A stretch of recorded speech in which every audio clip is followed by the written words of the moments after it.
Hello guys, आज हम बात कर रहे हैं डॉक्टर भीमराव अंबेडकर की स्टोरी के बारे में।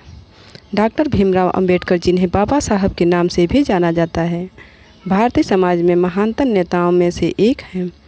उन्होंने भारतीय संविधान की रचना की और समाज में व्याप्त जातिवाद, असमानता और भेदभाव के खिलाफ संघर्ष किया। उनकी जीवन यात्रा प्रेरणा और संघर्ष की मिसाल है। उनका प्रारंभिक जीवन। डॉक्टर भीमराव अंबेडकर का जन्म 14 अप्रैल 1851 को मध्य प्रदेश के महू नगर में हुआ था। उनके पिता रामजी सकपाल ब्रिटिश भारतीय सेना में सूबेदार मेजर थे। भीमराव के परिवार में कुल 14 सदस्य थे, जिनमें से 5 की मृत्यु बचपन में ही हो गई थी। भीमराव अंबेडकर के जीवन में उनके पिता का विशेष योगदान था। उन्होंने उन्हें शिक्षा के महत्व को समझाया और जीवन में आगे बढ़ने के लिए प्रेरित किया। उनका शिक्षा और संघर्ष। डॉक्टर भीमराव अंबेडकर ने अपनी प्रारंभिक शिक्षा महू के सरकारी स्कूल से प्राप्त की। उनकी जात के कारण उन्हें स्कूल में कई कठिनाइयों का सामना करना पड़ा। उन्हें पानी पीने, बैठने और लिखने जैसी सामान्य सुविधाओं से भी वंचित किया जाता था। इन परिस्थितियों में भी उन्होंने अपनी पढ़ाई जारी रखी और 1907 में मैट्रिक परीक्षा उत्तीर्ण की। इसके बाद उन्होंने बड़ौदा के महाराजा सयाजीराव गायकवाड़ से छात्रवृत्ति प्राप्त की और अमेरिका के कोलंबिया विश्वविद्यालय से अर्थशास्त्र में डायरेक्ट की डिग्री प्राप्त की। इसके बाद उन्होंने इंग्लैंड में लंदन स्कूल ऑफ इकोनॉमिक्स की कानून की डिग्री प्राप्त की। उनका सामाजिक और राजनीतिक संघर्ष। डॉक्टर भीमराव अंबेडकर ने भारतीय समाज में व्याप्त जातिवाद और असमानता के खिलाफ संघर्ष किया।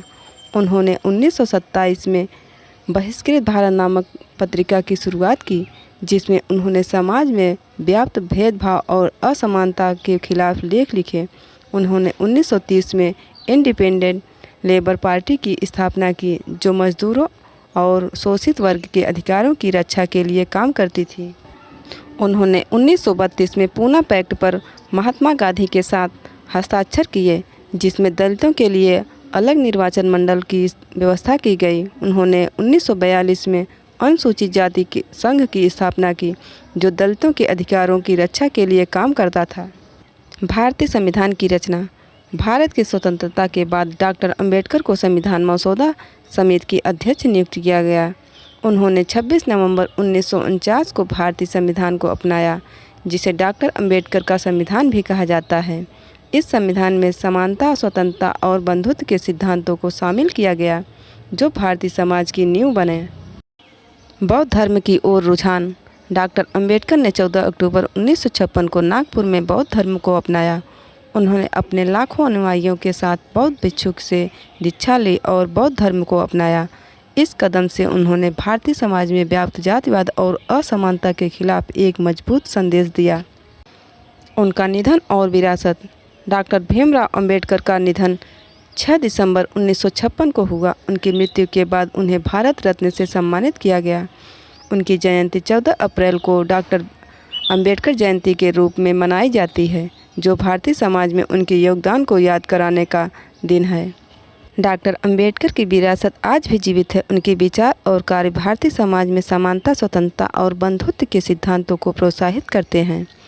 उनकी जीवन यात्रा में हमें यह सिखाती है कि कठिनाइयाँ चाहे जैसी भी हो, अगर इरादा मजबूत हो तो कोई भी लक्ष्य प्राप्त किया जा सकता है। डॉक्टर भीमराव अंबेडकर की जीवन गाथा न केवल भारतीय समाज के लिए बल्कि पूरी दुनिया के लिए प्रेरणा का स्रोत है। उनकी संघर्षशीलता, विद्वता और सामाजिक न्याय के प्रतिबद्धता उन्हें एक महान नेता बनाती है।